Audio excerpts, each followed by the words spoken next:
Afternoon all, Ciaran here from Southwest Boxing Media, joining you on this Friday afternoon on the eve of the much anticipated rematch between Andy Ruiz and Anthony Joshua.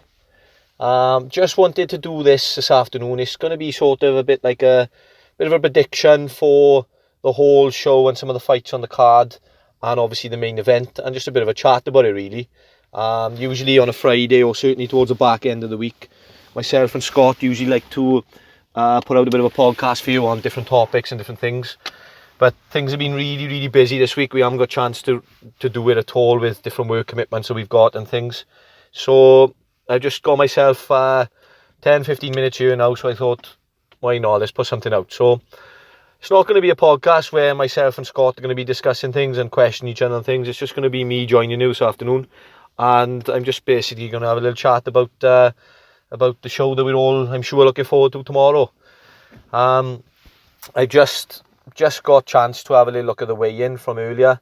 I saw that Andy Ruiz weighed in at 20 stone 3 pounds, and Anthony Joshua has come in much lighter at 16 stone and 13 pounds. Now, obviously, Joshua has stripped down massively from the first fight.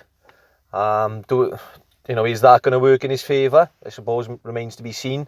Depends on his tactics for the fight, I suppose.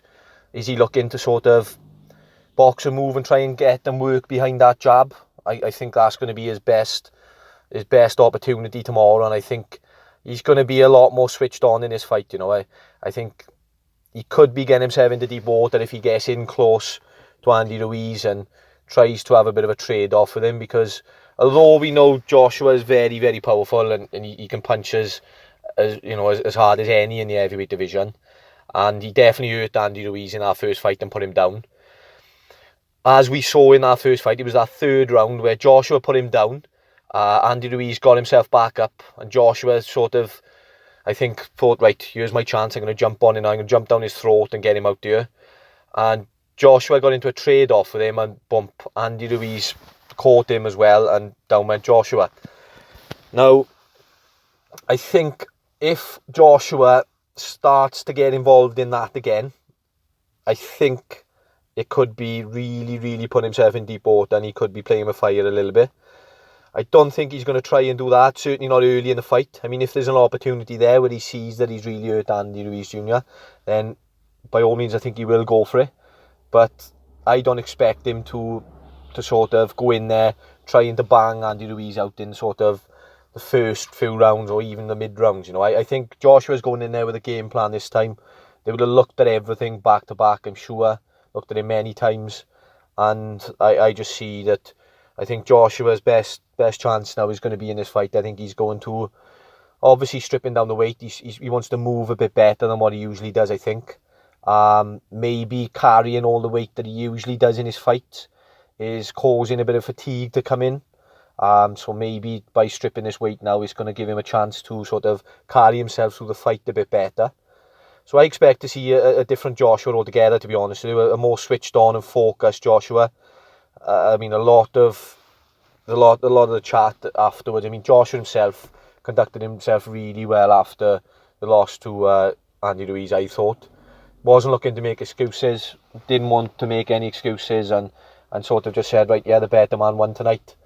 And I think Joshua now knows that last time he was, I mean, we all saw, there was a lot of talk, and Wilder had just done the business in his fight, not long before it against Luis Ortiz, where he'd made a statement, so it was sort of, right, over to you now, and Anthony Joshua, what can you do?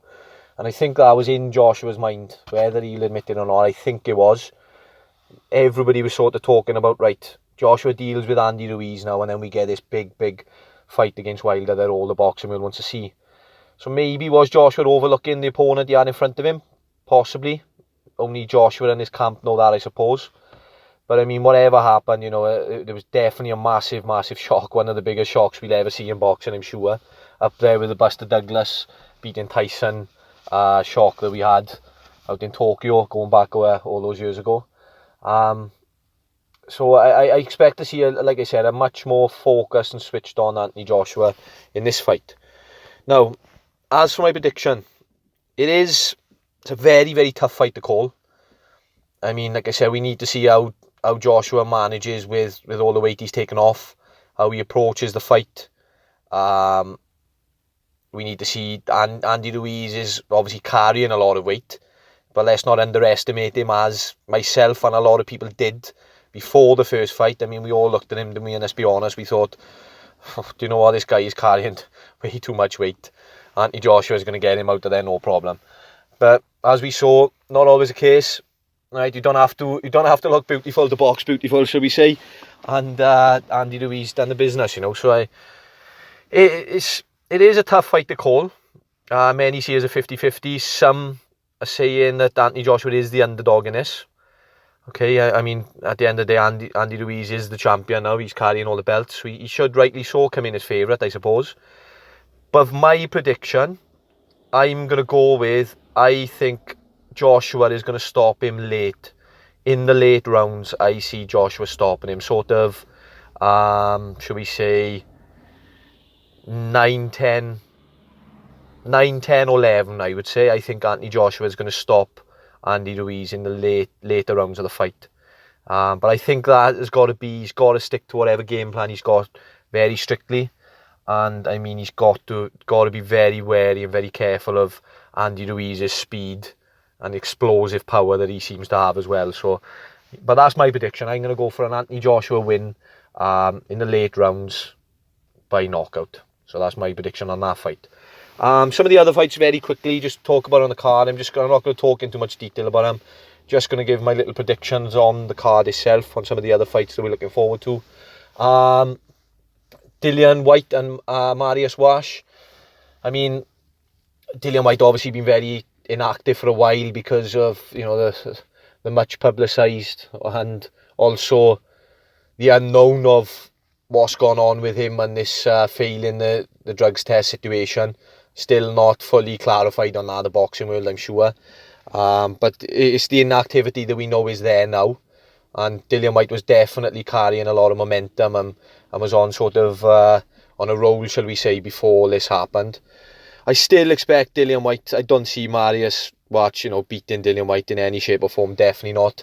I see Dillian Whyte winning, but do I see it being an easy night and, Dillian Whyte sort of stopping Marius Wash and banging him out there in the first few rounds? I don't see that because of the inactivity. If this had been Dillian Whyte going back a good few months ago before this inactivity, yeah, I would have said Dillian Whyte gets him out of there, no problem, within 4 or 5, I would say. But I just think he's going to be in it for a bit more of a long haul, I think, in this fight. He definitely wins it for me, Dillian Whyte. But I'm going to go for Dillian Whyte to stop Marius Wash just after the mid-rounds. So I would say sort of 7th or 8th round. I think he's going to take a little bit to work him out. Bit of the ring rust might be there, remains to be seen, but I think it might be there. Wash is, as we know, a tough guy from Poland. He's not going to be easy to get out of the ring. So yeah, I expect Dillian Whyte to get a later sort of mid-round stoppage. I would say maybe 7th or 8th round. I think when Dillian Whyte gets that ring rust off and gets into his flow and his rhythm, I think he will then stop Wash and that'll be the fight over. So that's my prediction on that one. Another one is fascinating one is Hrgovic or Molina. I like this Hrgovic. I like the look of him. He's very, Eddie Hearn is very fond of him and is saying a lot of good things about him. I expect Hrgovic to win. Do I see him stopping him? Yeah, I do actually. I do see a Hrgovic stoppage. I don't know. I mean, I haven't seen a lot of Hrgovic. What I've seen of him I like I just said, but I haven't seen a lot of Hrgovic. But I think that Hrgovic will get the stoppage in this fight and will be victorious. I think Hrgovic to stop him, on a quick prediction, I would say Hrgovic to stop him sort of mid-rounds, I would say. So that's my prediction on that one. And now this one is got the potential for me, obviously up there with the main event, to be fight of the night. One I'm really looking forward to, and I have been excited about since it was announced. The Povetkin and Michael Hunter. I'm going to go for my prediction on this. I like both fighters. It's probably, well, yeah, it is Hunter's toughest test yet, shall we say. I think we'll see a lot of what Hunter is really about in this fight. He's not going to have an easy night's work with Povetkin. Definitely not. Nobody ever does. But I'm going to go for a Hunter win on points. I think Hunter wins this on points. I don't think it's going to be a fight where Hunter is going to sort of, get a big stoppage against Povetkin. I think it's going to be a tough night's work. He's going to have to put a shift in. But I think that Michael Hunter will get the win on points. So that's my prediction on that. So all that's left to say, really, guys, is, we got a brilliant night of boxing ahead tomorrow. Really looking forward to it.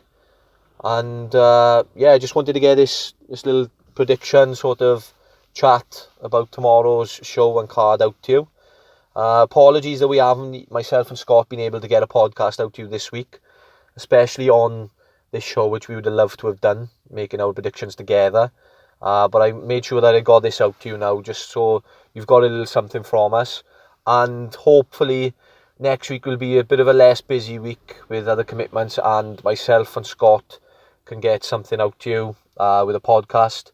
And we've also got, keep an eye out, keep your eyes peeled, we've also got another couple of interviews, one that has been done and recorded and is just being put together to be released. We gave you a little snippet the other day to see if you could guess who it was. So that's going to be due in the next couple of days. Really looking forward to that one.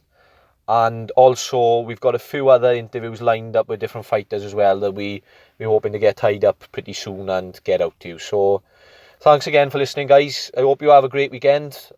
Enjoy the show, and we'll discuss it again later next week, I'm sure. Thanks, guys. Take care.